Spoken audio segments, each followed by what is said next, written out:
We're coming to you today from the studio of local sculptor and artist Vince de Felice, who's been commissioned by our parish to create Stations of the Cross for our church. And you've seen 5 of them up on the wall so far. You know how intricate and beautiful and uplifting they are and inspiring.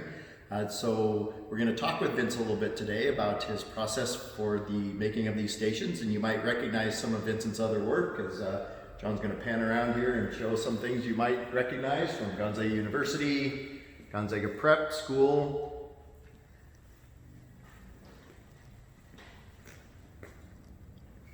All right. I don't know if that finger is included, but yeah. The fire hydrant. So we're very appreciative to Vincent for taking on this wonderful project, and glad that he's with us here today to share with us a little bit about this process. So I'll turn the camera over to Vincent, and he can talk a little bit about the background of how this came about and look a little bit how he goes about this work. So take over, Vincent. Okay, thank you, Father. Hi, everybody. Welcome to my studio. It's kind of an unusual studio in that it's more of an industrial space, because in this space at times many different things are going on, not just artwork, but also sometimes movie props are being made, and there could be upwards of 20 different people in here working on different aspects of a show or a commercial. But typically, and especially now, it's dedicated to the St. Thomas More Stations of the Cross, and so work is progressing, and I appreciate your patience. We wanted to share with you just some of the process, and so I thought I'd just explain that we'll go back in time a bit, but I wanted to share with you that in each and every case, whether it was the altar or the ambo or the tabernacle or the stand for the tabernacle, very detailed plans were made, and those plans were presented to different committees or different priests at the time, and those then were approved by those groups, and those groups would direct or dictate at times what those things were to be. But as it relates to the stations, these were some of the proposal documents, and what they represent was, in some cases, I would present what we're not going to do.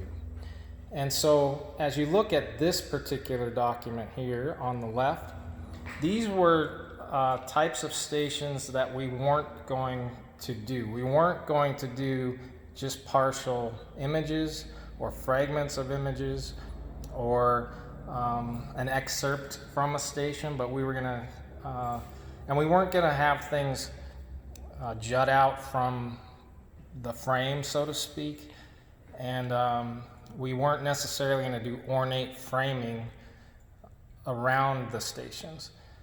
And so we then moved on to what was kind of a more traditional approach.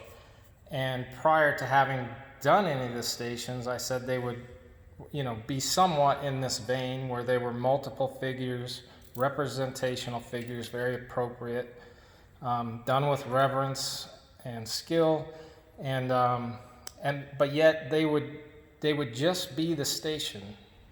The actual piece would be the piece. We wouldn't add to it with a frame or anything like that.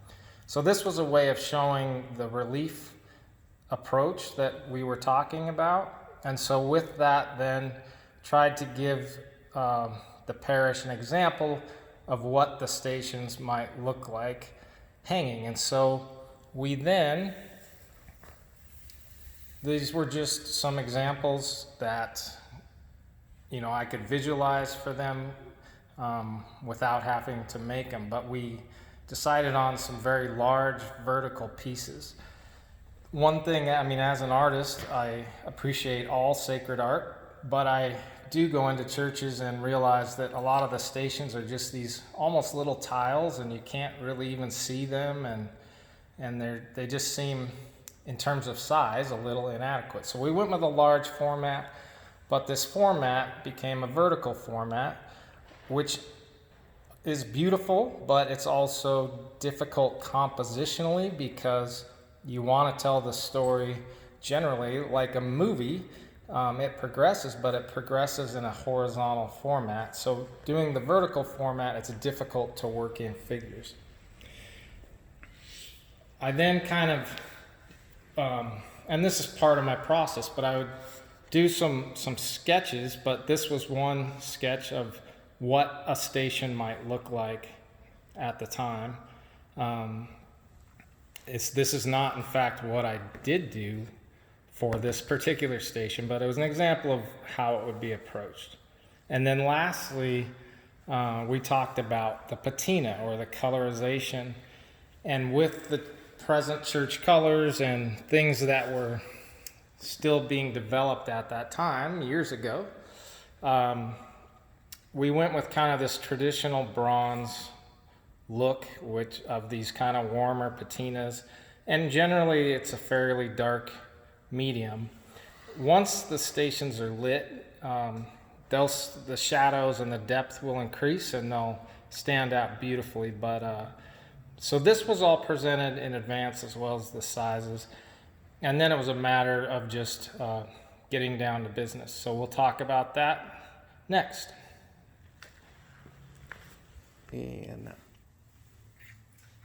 And so for the Stations of the Cross, for each station, I did quite a bit of research, and we won't go through it all here, but just wanted to give you an example of where. So for each station, I would research multiple pictures, and then I would go through it and find aspects of it that I liked, that were successful, that were unsuccessful, and I would categorize them into different folders of yes, no, maybe, and so that then led to me developing cohesion to the overall scope of all 14 stations, because although each one is designed individually and thought of individually and executed individually, they still have to relate to one another and provide a continuity of the message and the journey and the passion.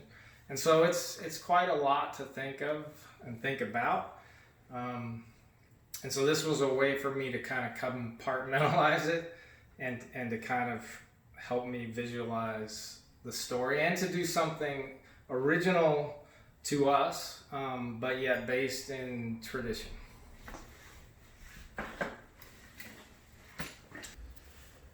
All right, and so this is kind of my workflow board. It's more empty now, but as it relates to the stations, as I said, each station had to be designed and executed separately, but as a whole. And so one of the first things I did then was took my concept drawings and kind of made little thumbnail sketches, and this kind of let me see them together and in relation to the one next to it. And so it helped me, visualize the overall story.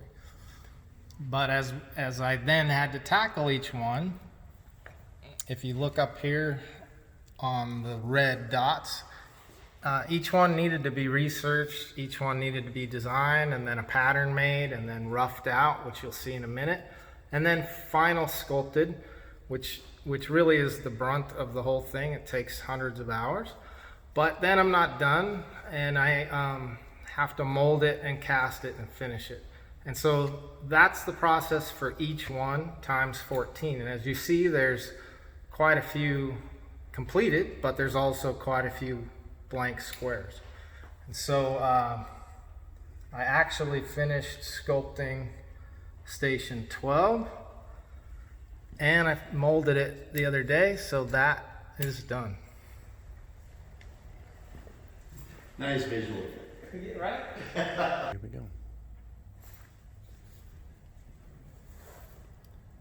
So these are some of the tools that I'll use in different parts of the process. And but for you at home, pretty much we got to start at the beginning, which is basically I'm laying out panels of clay. So just laying down squares and squares of clay and rolling them like a big thing of dough and creating a flat panel of clay. So there you see a station that is not yet in process other than the beginnings of it.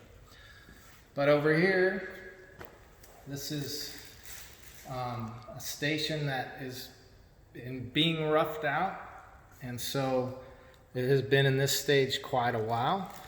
I just haven't gotten back to it yet, but these are kind of rough figures, and I'm roughing out the composition, and you'll see a difference in the figures and the faces as we progress in the process. This is station 10, where Jesus is stripped of his clothing, and this is a little further along, so it's beyond the roughing out part, but I'm still making adjustments and going in and trying to carve fingers and knuckles and fingernails and ears. But as I do that, I kind of have to move things out of the way, or things get damaged or bent. And so for example, the other day, as I was sculpting something down here, this finger came off. So it's just a continual progress, but you'll see that things get refined as I go along. So if you follow me over here, this is station 11, Jesus being nailed to the cross.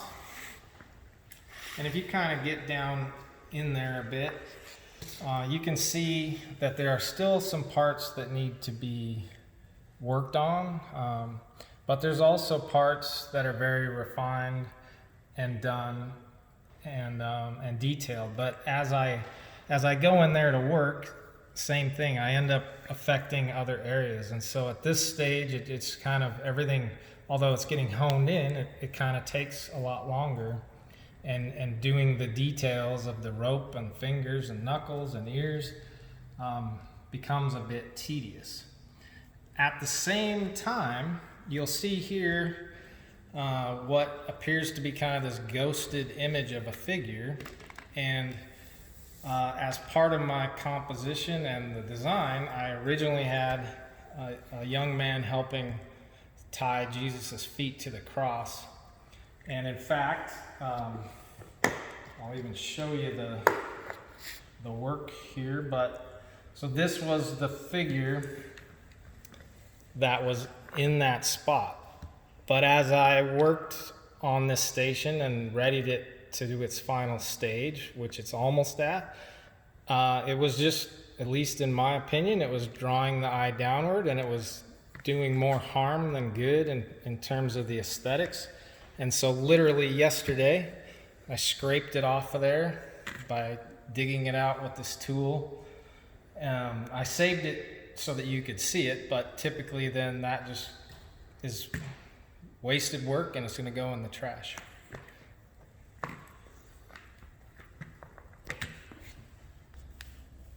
So we saw the last sculpture, which was almost complete. Once the sculptures are complete, I need to take a mold of that sculpture in order to cast it. So one misconception is that when we cast in bronze a sculpture, that we pour molten bronze or dip the sculpture into the bronze, and that's not at all the case. There's a lot to it, so I won't go into it, but just know that it's not dipped or poured onto, it's literally replaced. And so in order to do that, I have to create a mold of the sculpture. And so basically over the sculpture, I have to mix and pour silicone rubber. And so if you can imagine this box upside down and over the sculpture, I build up layer after layer on top of the sculpture. And then to keep this mold in place, I have to build what's called a mother mold. And so this keeps the mold from distorting. I won't go into detail here, but what I would like to explain is that once we then try to peel this mold and mother mold off of the original sculpture, the pieces basically get destroyed, the original piece. So because the mold is going in and over every cavity and undercut. The pieces basically come out destroyed, and I do have some still images maybe we can insert here, but I wanted to show you whereby, like, if this was the original clay of Christ on the cross, you can see that his feet got torn off. In order to get him out of the cavity, we had to kind of crack him. His head was torn off because it's hanging downwards in reality, but in terms of doing the mold goes up and behind and around his head, and it's the only way to get it out is to kind of pull it out. And so his hands are destroyed. So once this mold is taken, the originals are done, and unfortunately, it's sad to part with them, but generally they just go in the trash. And so I go through and I have to pick all the pieces out, and in the trash they go. All that work. So, like I said, this is a flexible mold, and what that allows us to do is take the detail of the original sculpture and encapsulate it into the mold.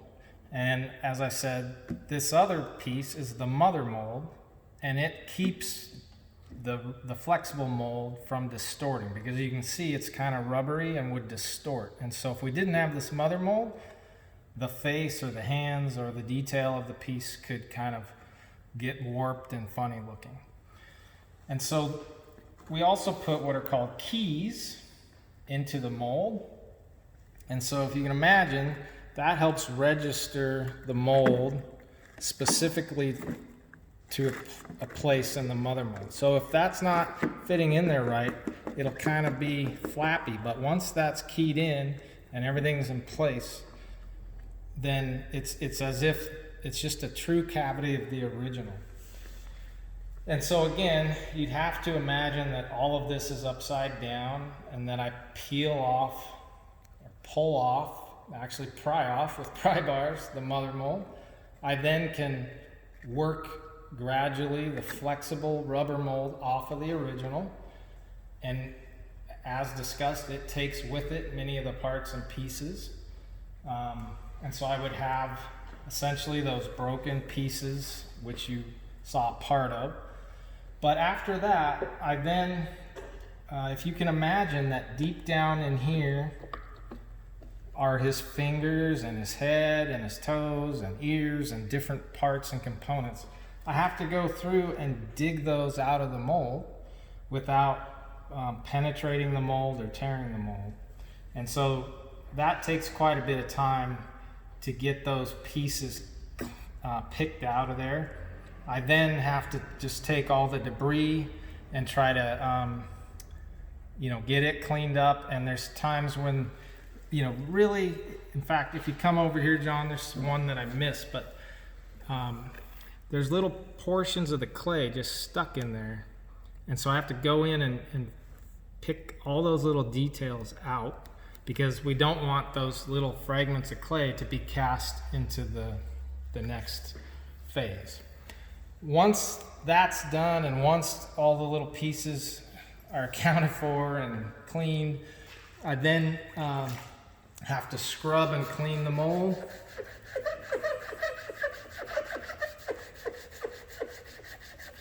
And we'll do, just do something like that, but you got to get in all those crevices and down in there, and that just takes quite a bit of time. But over here, you'll see a clean mold, and this is down to your right. So this is a mold of the 13th station, and then again a mold of the 14th station over there on the right. So these next 5 stations are nearly ready to cast. I just 3 of the molds are done, and the other pieces are nearing ready to be molded. I guess in concluding this, thanks for your time in learning some of this with me today, but I also wanted to say that originally, I was just going to sculpt the stations, and typically I would then take the original sculpture to a foundry, and those foundry personnel have molding experts and casting experts, and they would do that work while I continue to sculpt and just bring them the next one. But in order to keep within budget on this particular project, it was necessary and decided that I would cast and mold these myself in order to keep everything in line. What that means though is it's twice as much effort. So I have to say I probably would have been done sculpting the stations by now, even though that would have been late, but it is delayed even further because I'm having to do the molding and casting as well. And so and I need to do them each in their own window. I can't sculpt them all and then mold them all and then cast them all because the clay dries out. There's lots of different things. Maybe we can talk about that in another session. But I just want to thank you and thank you for your patience and support. And I hope you enjoyed a few moments at my studio.